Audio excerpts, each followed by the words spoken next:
All right, Friday night, time once again for one of our live paranormal chats. Jason Hewlett here, Paranormal Network Manager and sometimes Paranormal Investigator, joined by Morgan Knudsen. I got that right. You did. I did. I was worried suddenly because I had a whole, how I was going to say it in my head. And then like 5 seconds before we started, you're like, no, it's not right at all. So good for me. Morgan is a paranormal investigator, author, podcaster, TV personality. And one of the subjects she loves to talk about is fear and the paranormal and how they actually don't go hand in hand, Morgan. So I'm really excited to have this chat with you. I am too. I'm really glad to be here. So I don't even know where to begin. Because we touched on so many different topics. Why don't we talk about kind of what we were talking about just before we went on, how, because you're on TV, like haunted hospitals and various shows like, Travel Channel, Discovery, and how there's like this mandate that if you're doing a show about the paranormal, it needs to be scary. But as you and I both know from our experiences, that's rarely ever the case. So if you could elaborate on that. Yeah, absolutely. It's so funny because, as I was saying to you beforehand, I think oftentimes people, and oftentimes it's because of the networks, they get this idea that fear and terror and the paranormal all gets wrapped up into kind of one word and one filter. And what's really interesting is that statistically, the majority of paranormal experiences are actually extremely positive. People find them very inspiring. They're life-changing. They give hope to people. There's people that are in grief end up coming out of these experiences feeling better about their life. There's the majority of these are extremely positive, but we've gotten into this sort of rut, I think, in the entertainment world where it's that they've realized, we can put butts in seats if we do something really scary. And oftentimes in entertainment, it's if you've got a model, don't fix what ain't broke. So they start repeating the same formula again and again and again until it doesn't work, and whatever. And right now we're in this mode of, the paranormal means terror and fear and things like that. So it's kind of been misconstrued, I think, over the last number of years. No, I agree. And I mean, as we were discussing, like, because you go on investigations, I go on investigations, you've lived in places with activity. I know I have. And through the 18 years, almost 19 that I've been doing this, I can actually feel any kind of fear twice. And I've been on like hundreds of investigations and lived in numerous places. And you yourself. So where do you think this fear originated from?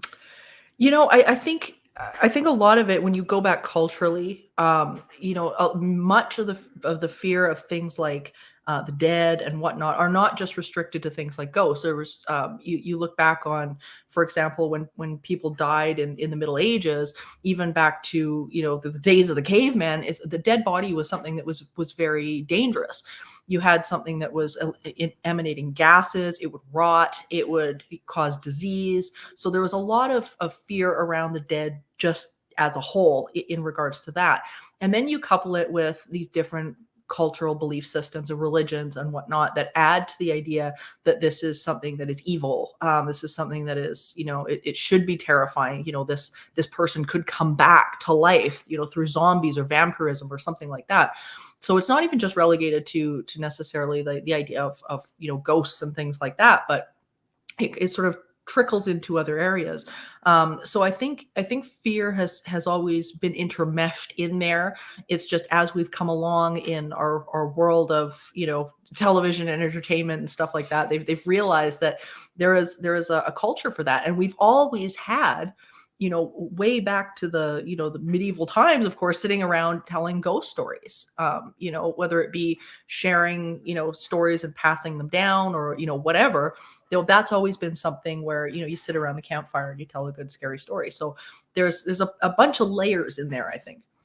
No, I agree. And it's something, I live by a house the house on Haunted Hill. The ghost hunters were there. It's in Jonesboro, Tennessee. Cool. That's very cool. That's very cool. Just want to catch on one more here. Richard Zion, because that junk is right out of the pit. Those spirits are using those people's power to channel through. Well, you never know. You never know.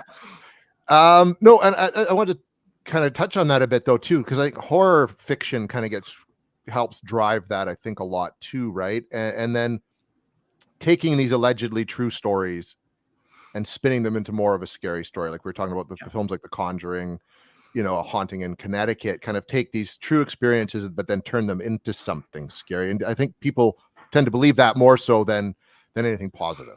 Well, and what's really interesting about that, on my podcast, Supernatural Circumstances, we interviewed Andrea Perron from the original Conjuring case. And it was such an interesting interview because when she was working with James Wan, the director, he was actually so frightened, apparently, of the original case. He dumbed down the script and the film in order to get through shooting, according to Andrea. And that was something I did not expect. I was expecting sort of the flip side of that, which was, they were exaggerating all of this stuff. And she said, no, it actually went the other direction, that he wouldn't even visit the original home because he was so frightened of the idea that this was real. Which really surprised me. So I think it seems to go both ways, that these stories kind of get taken and then they get turned around for whatever reason happens to be in the cards with that scenario, and then all of a sudden you've got a story that bears no resemblance at all to what actually happened.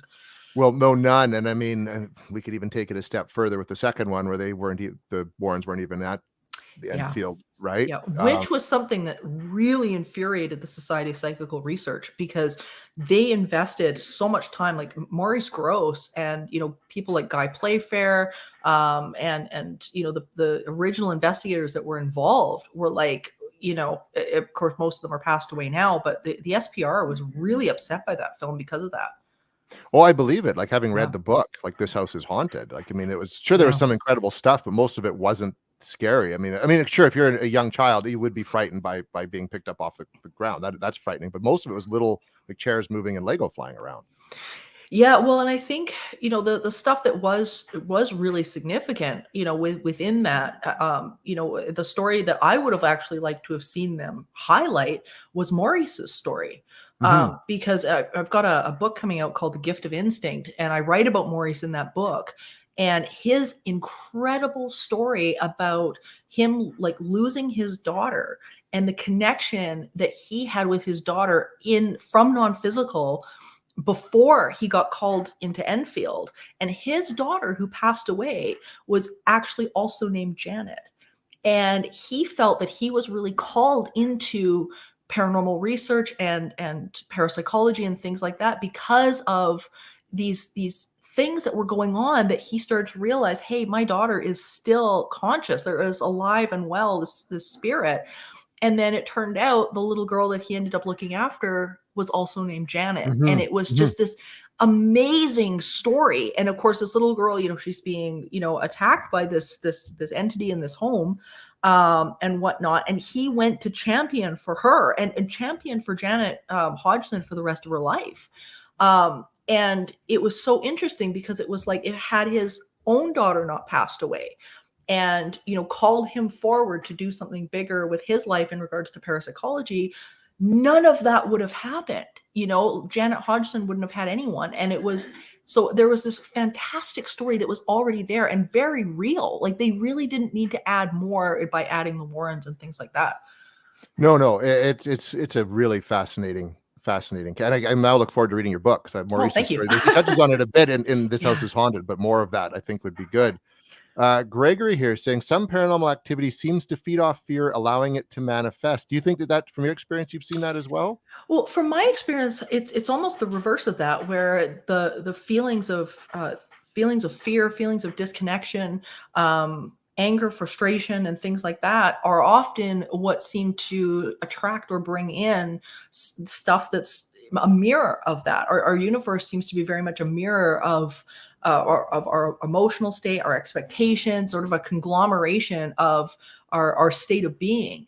And there was a number of parapsychologists, including Dr. William Roll and Dr. Scott Rogo, who really plugged a lot of time and research into this as well.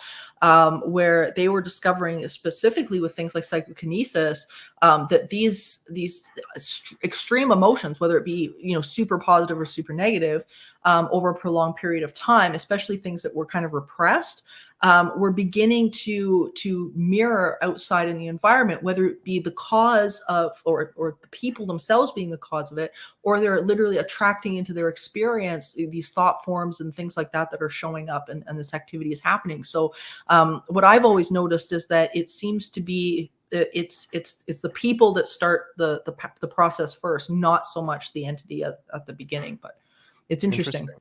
Yeah. No, I've wondered about that as well. Matthew's in if you'll have to, but I felt that way, so I brought a recorder. I don't know, going into insane asylums and hearing voices, etc. What about that? I guess there's that kind of notion.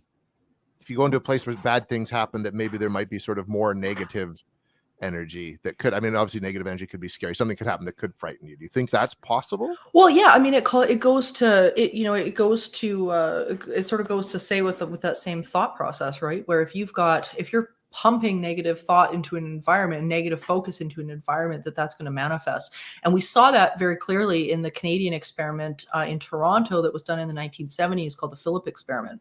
And what they did during that, it was both the SPR in Toronto, their department, and Mensa.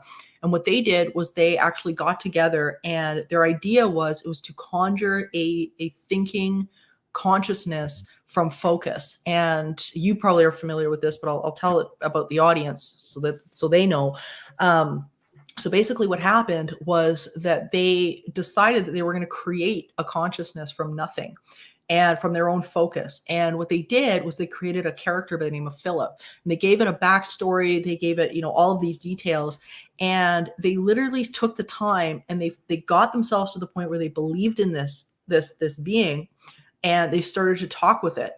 And lo and behold, this is sort of a condensed version of this, but lo and behold, what started to happen was that the phenomenon actually started to respond, and it responded to the name of Philip. They were seeing, chairs moving about. They were seeing physical phenomenon. They were hearing knocks, raps. They were getting direct responses.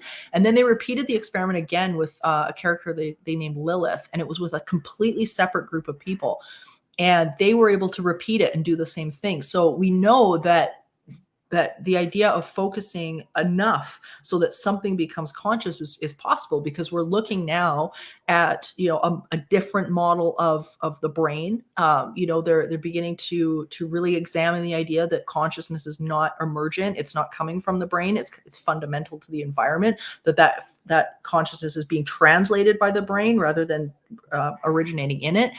And the more that is becoming accepted, the more we start to realize that a consciousness does not need a brain to move, to move ahead, or to grow, or to become aware. So it's really, really fascinating. And I think so when we get these negative places and whatnot, like places like Greyfriars Kirkyard and places like that, where you've had mass trauma, or you've had people that are focused in a certain way, and then all of a sudden you're getting these entities that are mirroring that negativity. To me, it just makes sense. And in Philip, in the case of Philip, what was interesting was that the Philip never was a direct mirror of the participants. He would only answer questions in a way that they knew the answer. So if they were wrong about a historical fact, he would also be wrong about the historical fact. He couldn't think outside of what was being projected. So it was really fascinating. And we see that again and again in cases of negative entities as well, where they're picking up, like, for example, accents, or they're mirroring things back that have been in the environment previously. And it's really, really an interesting phenomenon. But the Philip experiment, to me, is probably one of the most groundbreaking experiments in parapsychology. Well, it's yeah, I've heard, and they've made some movies based on it too, highly fictionalized. But that's something that ties into kind of what Matthew's asking about that next. Is he's saying that what he experienced followed him home, and that his son hears it and scares him. So I mean, that kind of ties in, like, it's consciousness; it can float around and move. Yeah, right? It's not nothing's rooted. Consciousness is not rooted. It's in the space, right? So. What would you recommend, say, in a case like what Matthew's saying there, where they're hearing the noises and it's scaring, like, his son? What would you recommend for people who are frightened of something like this? The biggest thing that, when I'm dealing with clients or anything like that, where if somebody is, it feels like they're being targeted or they're being frightened, is, and it's, I think it's advice that surprises people, and that is look within. Because what I've discovered over the years, and I think what's becoming more prevalent now within the world of parapsychology, is the idea that this is not something that can resonate with you unless you are sitting within the same emotional frequency as to what's going on. And this is where people, I think, get really stuck, because we've been taught, and specifically throughout the shows, that everything that's happening to us paranormal wise is being asserted on us, and we now know that that's not true.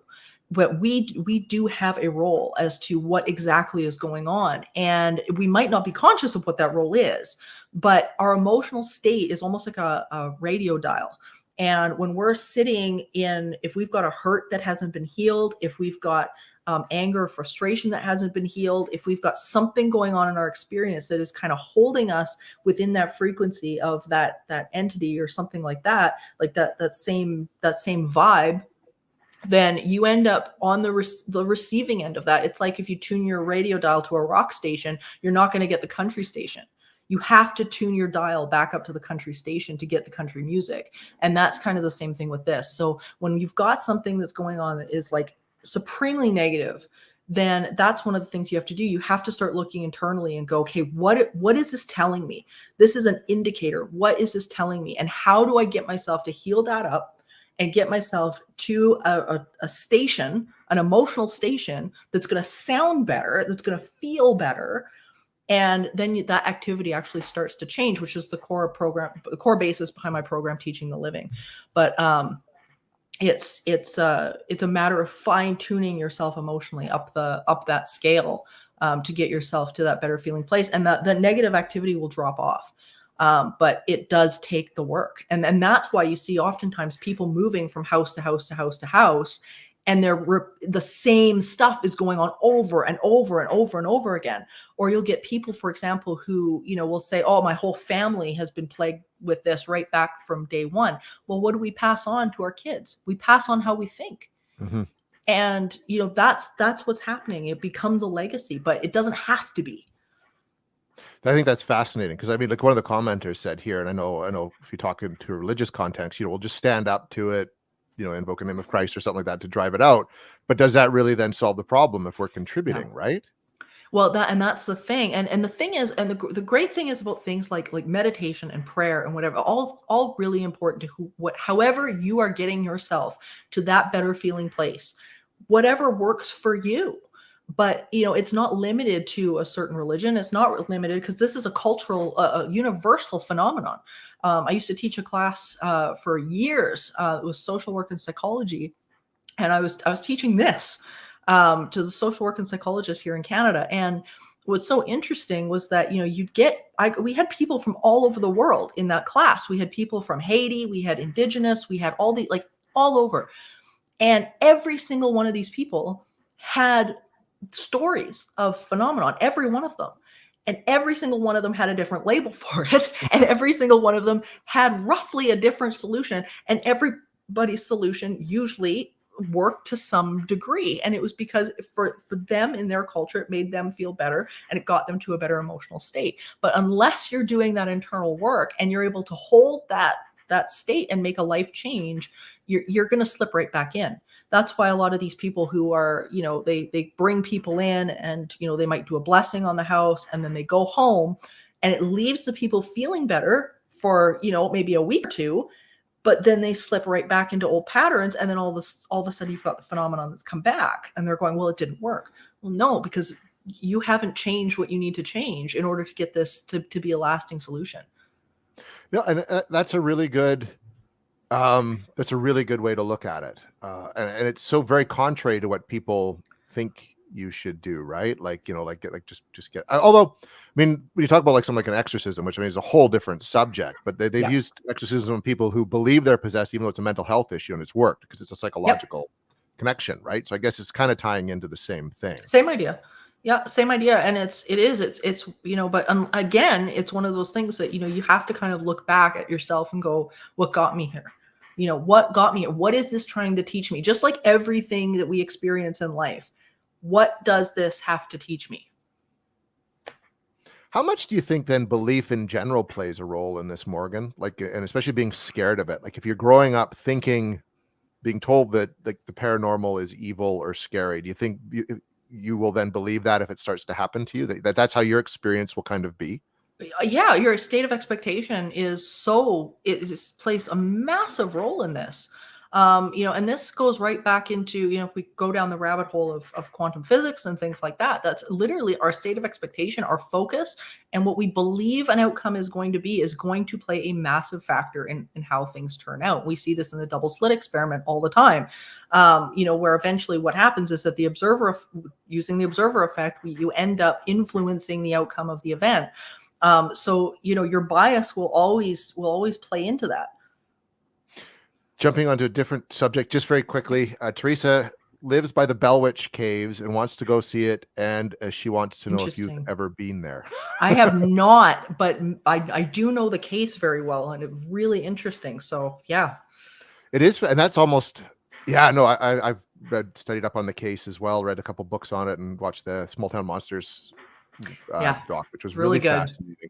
That's one where it makes you, it ties a little bit into what we're talking about too, Yeah. right? Like there was a curse, and then we don't want to spoil it for people who don't know the story, but a bunch of emotional experiences that Yeah. kind of almost conjured up this creation, and a very negative Yeah. creation. Yeah, and you can, when you start to examine cases like this, you can't not see it. And not the movie version of the cases, No, no, not no, no. the, like not the media version of the cases, the actual cases. When you start to delve into it, those, it becomes very apparent as to what's going on. You will find, if you've got something that is excessively negative and somebody's moved into a home or something like that, and they've got something going on, then the activity that's around them is going to reflect that. And what's really interesting, like going back to the Perrin case, here you had a family that was in a lot of emotional discontent when they came in to the house. Her mom was a staunch atheist. Her dad was extremely religious. When the Warrens came in, it got to the point where Roger, the father, and Ed Warren ended up in a massive fist fight. Like there was so much contention and so much negativity going on that the activity around them began to reflect that. They were getting, Carolyn was getting beaten up and tossed across the room, and like it was just it was a mirror of what was going on. Now, interestingly, when they left, the new people that own the house currently, it's no problem.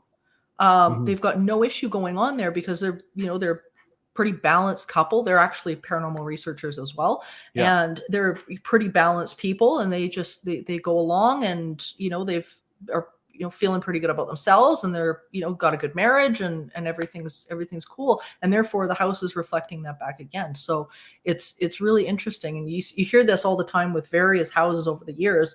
Oh well, this family moved out and everything was fine. Well, yeah, because they got a different point of attraction. Like it's gonna be different. Yeah, and well, and that's like even the Amityville house. Yep. Touching on that, right? I mean, Yep. if you've watched, like I thought the documentary on the Boyd, Danny was it My Amityville Horror? Hearing Yeah. his side of what went on behind the scenes was interesting. That it Yeah. would manifest that way. Yet Yeah. most people who've lived there since haven't had anything go on at all, right? Like, Yeah, and oftentimes that'll happen, or you'll have one person in the house experiencing the stuff, and the other person thinks they're nuts. mhm, But again, it's like, if you've got somebody who's kind of removed from that and has a different, a different emotional set point or different state of expectation, the odds are they're probably not going to experience anything. And we see this again and again, especially in the studies of things like Gansfeld experiments, remote viewing, stuff like that, where places like the Institute of Noetic Science has found the same results over and over again, where they've set up these experiments, and if a person comes in with a negative attitude, if they've got, they're like, I don't believe in any of this, this is ridiculous, or they're just like, I suck, I don't think I'm going to be very good at this, and they go in with that attitude, they have like spectacularly worse results mhm. than the people who go in who are like, they're positive, they're open-minded, they've got like, they might not know what to expect, but they're open. And oftentimes those people are the ones that have the really, really, really good results. And it's almost black and white to the in the papers. So, and it doesn't matter, male, female, either one is has can have that accuracy. But it does come down to attitude, including the relationship that person has with the person, the sender, or the facilitator, or whoever happens to be they're working with. So everything like that factors in. Just before we go, I was going to ask my next question here. Gregory's wondering, any thoughts on the Doris Blither case, the entity? Yeah, Which, I mean, yeah. that's I'm quite a actually story too. Yeah, one of my I'm actually good friends with Dr. Barry Taff, and we've talked extensively about this case. And he felt very, very strongly that this is actually a really good example of exactly what we're talking about. He was damn sure that, and I think he's written about it on his blog as well. I can't remember his site name, barrytaff.net or something. You'll find it if you Google Barry Taff. But he wrote extensively on it, and what he found was that you had a single mom who was not in good shape. She had some mental issues going on, and she had a very odd relationship. He felt there was a very odd relationship between her and her 3 sons, and there was a lot of backstory to that. I can't remember whether he had said that she was involved in drugs or alcohol, but there was a strong mental health backstory to that. And again, you had this sort of melting pot of imbalance and dysfunction. And then all of a sudden, boom, you had this, this manifestation kind of roll out from it. And Barry said there's no question there was stuff going on in the house. Like he was photographing it. They were witnessing this stuff happening, along with his another friend of mine, another colleague, Carrie Gaynor. And again, it was sort of that same backstory, but it's a really good example of what we're talking about. That's what I thought. As soon as they brought it up, it was something that was just like, yeah, that ties in specifically. Just Me here is saying, what is here? This is what I always thought. Amityville was a brainchild of Lutz and DeFeo's lawyer. I personally don't believe the validity of the story, and I've heard many such things in regards to that. I think it's always going to be a controversial. I think it is too. I mean, there's so much that I think got chucked in there, and so many influences, and unfortunately, with a lot of cases that end up, high profile in the media and things like this. Hodgson's ended up running into the same problem where immediately it was like, no, they're doing it for the money. And I'll give you my 2 cents on it. In my experience, after 20 years of this, I have never met anybody who has wanted to do this for the money. Like it like hoaxing something to the point of like, I'm going to use this horrible experience that I've had, and I'm going to, it just, I have not experienced that myself. So, I don't know whether or not, I don't know these people. So I couldn't say one way or the other, whether this happened or didn't happen, but, I have not experienced that myself, to have had to run into a case where people have said, I'm going to just, drop my house and leave everything and, run out for, and hope it's going to make me money. Like I've never seen that. So. No, I haven't either. Rochelle Grundy says, hello, Morgan. We just got, I guess, a couple minutes left here, Morgan. So I guess just some sort of final thoughts. It sounds to me, I mean, that this isn't something really to be scared of, and that we are kind of play a major role in how these experiences affect us. That's kind of the gist of it, right? Yeah, I think we have to, when we're looking at parapsychology and we're looking at the paranormal, I think what people really need to take away is that this is an opportunity to have a connection with something that is so much greater than us.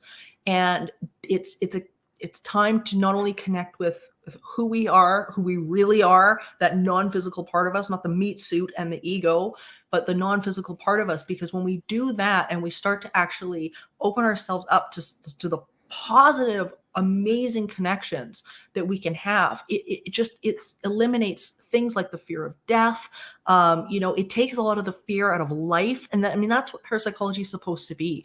It's supposed to be a deeper connection to the loved ones who've passed over, and being able to tap into that consciousness and know that we are eternal. I think it's something that, it has been misconstrued as something to be afraid of, by a lot of fearful people. Mhm. And when we can move past that and we can get to the core of what this really is, which is connection, it's love, it's positivity, and you can realize that you can create a reality beyond anything that you can imagine, and it has nothing to do with fear. And what would you say to the people who are scared? I mean, we've had comments from people here who've had frightening experiences and are still finding these experiences frightening. What advice would you give to them and sort of how to proceed? The first thing I would say is that nothing is happening by accident. I'm a firm believer that there are no accidents. And it really is, as I've experienced, because I've been in that same boat, it was an opportunity for me to take a hard look at what I had going on within me that was unhealed, that was invoking or creating the reality that I was experiencing. And oftentimes, if you don't know what it is, take a look at the activity and the type of activity that's happening, and it'll tell you. I've had clients who have had, for example, past abusive relationships that they didn't heal from, and the activity now that they've got in their space is one of violence and aggression, and it was because they didn't stop to heal that up. So that stuff, there's always something. There's always something. There's a lesson in there somewhere, and if you can take it and sort of take the ego out of it, and then take a hard look and say, how can I better myself now? How can I make myself happier? What joy can I bring into my experience? That trajectory will take you out of this every single time. No, I think that's a great advice sort of to end this on. And I think a lot of it, even with the clients we've worked on, it comes back to them and how they relate to it. You can live in this house with all this crazy activity, but if you're okay and you're comfortable and it's all fine, it's all fine. Like, right? Like Yeah, well, and a lot of this stuff, as I say, is fine. Like, there's, the majority of experiences are really, really positive and they're really good. But you've got to be, again, in that emotional range to get the positive experiences. If you're sitting in anger and frustration or hurt or grief or, whatever you've got going on, you don't have access. You're not on that right radio signal. So you've got to get yourself access, do whatever it takes to get yourself out of that pit and get yourself to where you need to be. Prioritize joy. That's how you do it. And I think that's, as Just Me said, that's sound advice, Morgan. Where can people find you and your work? You can find me on entityseeker.ca, because my original organization was Entity Seeker Paranormal Research and Teachings.